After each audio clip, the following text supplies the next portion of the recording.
मैं बहुत प्यार से कह रही हूं, मेरे भाई कमलनाथ अपनी शरारत से इस सदन को उलझा देते थे और आदरणीय शिंदे जी अपनी शराफत से उसे सुलझा देते थे। और इस शरारत और शराफत के बीच बैठी हुई सोनिया जी की मध्यस्थता, आदरणीय प्रधानमंत्री जी की सौम्यता, आपकी सहनशीलता और आडवाणी जी की न्यायप्रियता के कारण ये सदन चल सका।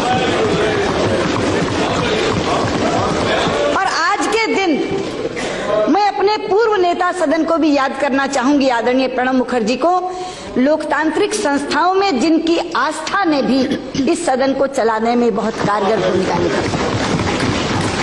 ये इसलिए हुआ क्योंकि भारतीय लोकतंत्र के मूल में एक भाव है, और वो भाव क्या है? वो भाव ये है कि हम एक दूसरे के विरोधी हैं मगर शत्रु नहीं। और हम विरोध करते हैं विचारधारा के आधार पर, हम विरोध करते हैं नीतियों के आधार पर, हम विरोध करते हैं कार्यक्रमों के आधार पर। अलग अलग है, इख्तिलाफी विचारधारा है, अलग अलग नीतियां बनाती है सरकार, अलग अलग कार्यक्रम बनाती है, उस पर हम आलोचना करते हैं। वो आलोचना प्रखर भी होती है, लेकिन प्रखर से प्रखर आलोचना भी भारतीय लोकतंत्र में एक दूसरे के व्यक्तिगत संबंधों में आड़े नहीं आती। भाजपा संसदीय दल के अध्यक्ष के रूप में आडवाणी जी से मैं मार्गदर्शन लेने जाती थी।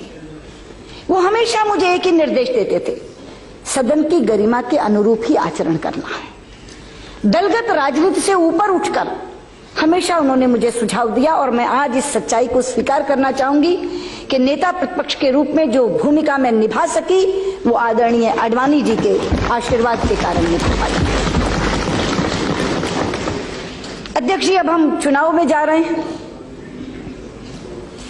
चुनाव में जाते समय चाहिए तो यह था कि मैं विजयी भव का आशीर्वाद देती सबको, लेकिन वैसा करूंगी तो असत्य होगा। इसलिए मैं विजयी भव का आशीर्वाद तो नहीं दे पा रही, लेकिन यशस्वी भव का आशीर्वाद सबको दूंगी। मैं चाहूंगी कि यशस्विता से हम सब चुनाव लड़ें, और आपकी तो मैं कायल हूं जिस बात को वासुदेव जी ने आज सार्वजनिक रूप से कहा, मैंने निजी रूप में बहुत बार आपसे कहा है कि आपका स्वभाव और उस स्वभाव में क्रोध का ना आना इस सदन को चलाने में सबसे ज्यादा योगदान रखता है। इसलिए मैं कहना चाहूंगी कि हम सब यशस्विता से चुनाव लड़ें, जनता जिसे जिताकर भेजे, क्योंकि लोकतंत्र में जनता की अदालत सबसे बड़ी अदालत होती है। विजय और पराजय का फैसला वही करती है।